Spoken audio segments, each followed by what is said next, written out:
গতকাল দুপুরের পর থেকে ফেসবুকে একটা প্রশ্ন অনেককে করতে দেখছি, সেটা হলো এই সরকার কি আওয়ামী লীগের পুনর্বাসন করতে যাচ্ছে? এটার একটা উৎস আছে, আমার একটা বক্তব্যকে কেন্দ্র করে এই ধরনের প্রশ্ন কেউ কেউ করছেন।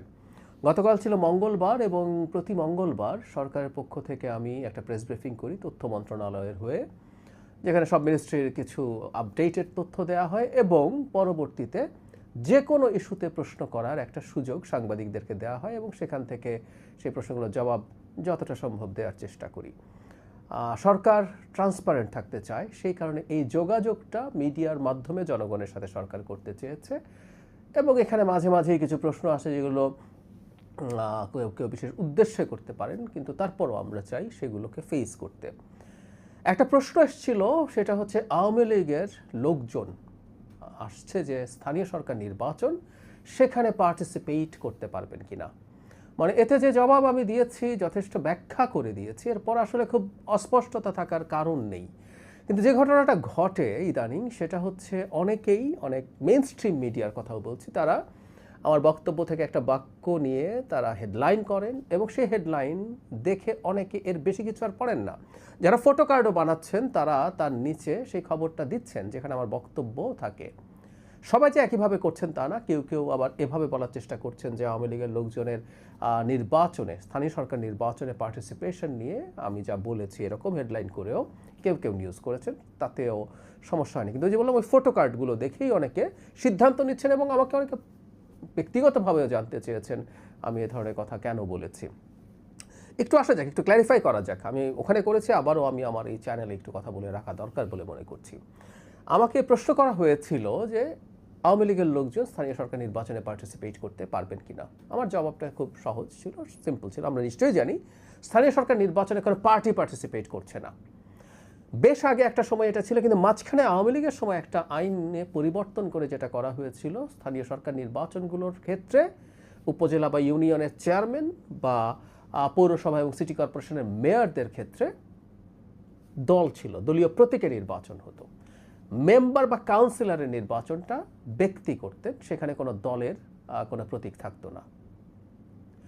এই আইনটা সংশোধন করে, মানে আওয়ামী লীগের সময় যেটা ছিল সেটা সংশোধন করে আবার আমরা আগের জায়গায় ফিরে গেছি। তার মানে এখন চেয়ারম্যান, মেম্বার, মেয়র, কাউন্সিলর সবাই নির্দলীয়ভাবে নির্বাচন করবেন। তার মানে স্থানীয় সরকার নির্বাচনে কোনো দল বা দলীয় মার্কার অস্তিত্ব নেই, সবাই এখানে ব্যক্তি হিসাবে আসবেন। অর্থাৎ বিএনপি নেই, জামাত নেই, আওয়ামী লীগও নেই, অন্য কোনো দলও নেই। বিএনপি চেষ্টা করবে বা জামায়াত ইসলামী চেষ্টা করবে তাদের সমর্থিত একজন প্রার্থী দেওয়ার এবং মানুষের কাছে সেটা জানানোর যে উনি মূলত এই দলের মানুষ, মানুষ এভাবে জানবে। সেই মানুষটাকেও একটা ভিন্ন প্রতীক বরাদ্দ দেওয়া হবে, বিএনপির প্রার্থীকে, জামাতের প্রার্থীকে, সেটা দলীয় প্রতীক না। এখন এখানে একজন আওয়ামী লীগের সদস্য ছিলেন যিনি, বা আওয়ামী লীগের কোনো পদে সর্বশেষ অবস্থায় ছিলেন যিনি, তিনি যদি নির্বাচন করতে চান তিনি ব্যক্তি হিসাবে যাবেন, তিনি আওয়ামী লীগের কেউ হয়ে যাবেন না। এবং তাকে শর্ত পূরণ করতে হবে যোগ্যতা অযোগ্যতার, সেই পদে তিনি নির্বাচন করতে যাচ্ছেন। যেমন ধরি আমরা উপজেলা যে পরিষদ আইন, সেখানে উপজেলা চেয়ারম্যান, ভাইস চেয়ারম্যান হওয়ার জন্য কি কি যোগ্যতা অযোগ্যতা আছে সেটা ধারা 8-এ বিস্তারিতভাবে উল্লেখ করা আছে।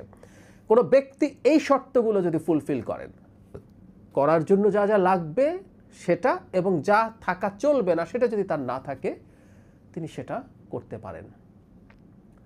কি থাকলে নির্বাচন করা যাবে না এই শর্তের মধ্যে কোথাও লেখা নেই এখন পর্যন্ত অন্তত।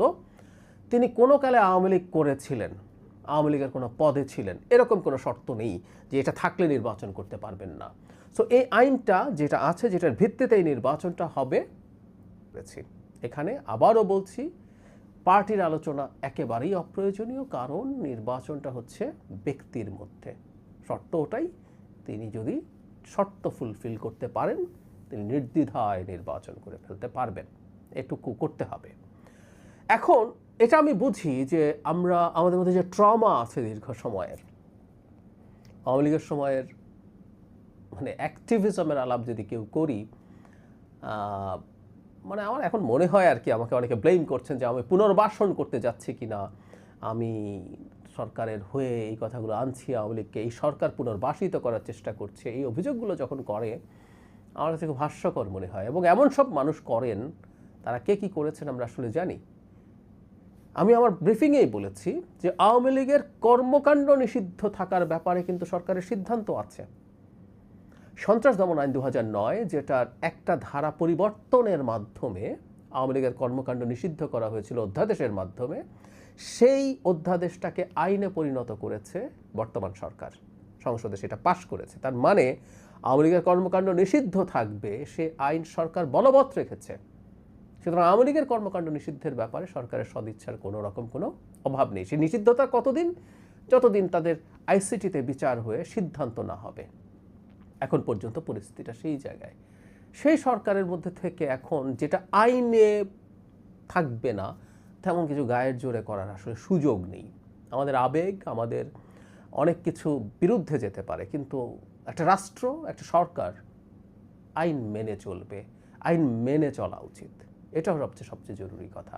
আমরা একটা সময় মনে করতাম একটা মানুষ নিশ্চিতভাবে অপরাধী, এটা যদি আমরা বুঝতে পারি তাকে গুলি করে মেরে ফেলা যায়। এক্সট্রা জুডিশিয়াল কিলিংয়ের পক্ষে আমরা বহু মানুষের সম্মতি দেখেছি, একটা সময় ফাইট করেছি, ব্লগে লিখতাম তখন বছরের পর বছর। সো আমরা ক্ষোভ থেকে, দুঃখ থেকে মাঝে মাঝে কোনো সিদ্ধান্ত নিতে পারি, ভাবতে পারি, কিন্তু রাষ্ট্র বা সরকার আইনের বাইরে যেতে পারে না। কোনো কালে আওয়ামী লীগ করেছে, আওয়ামী লীগের সর্বশেষ যে পরিস্থিতি ছিল সেখানে কেউ আওয়ামী লীগের কোনো পদে ছিলেন, উনি যদি নির্বাচনে এসে আওয়ামী লীগের কোনো প্রচারণা না করেন, আওয়ামী লীগের প্রচারণা করা কিন্তু শাস্তিযোগ্য অপরাধ।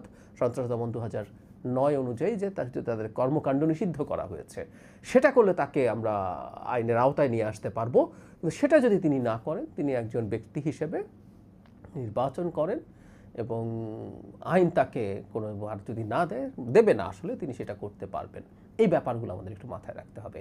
একটা গণতান্ত্রিক রাষ্ট্র বা একটা রাষ্ট্র গঠন করার প্রধান জায়গাটা হচ্ছে এখানে যে এই রাষ্ট্রে আইনের মাধ্যমে চলবে সব কিছু। আমরা মানি এটা, বাংলাদেশের মতো দেশে সব ক্ষেত্রে আইনের খুব ভালো বা সঠিক প্রয়োগ হয় না, এতে কোনো দ্বিধা নেই। কিন্তু আইনের বাইরে কোনো কিছু সরকার বা রাষ্ট্র করতে চাইবে, যেহেতু আমার ভাল লাগছে না, আরেকজনের ভাল লাগছে না, সেই জিনিসটা আসলে বলা ঠিক না। আমি আশা করি আপনারা ব্যাপারটা বুঝতে পারছেন। তারপরও কেউ যদি মনে করেন যে আওয়ামী লীগের যারা নেতাকর্মী ছিলেন তারা যদি স্থানীয় সরকার নির্বাচনে পার্টিসিপেট করতে চান, আপনারা একটু জানান তাদেরকে কি বাধা দেওয়া উচিত, আর সরকার কিভাবে বাধা দেবে সেটা নিয়ে একটা পথনির্দেশ আপনারা আমাদের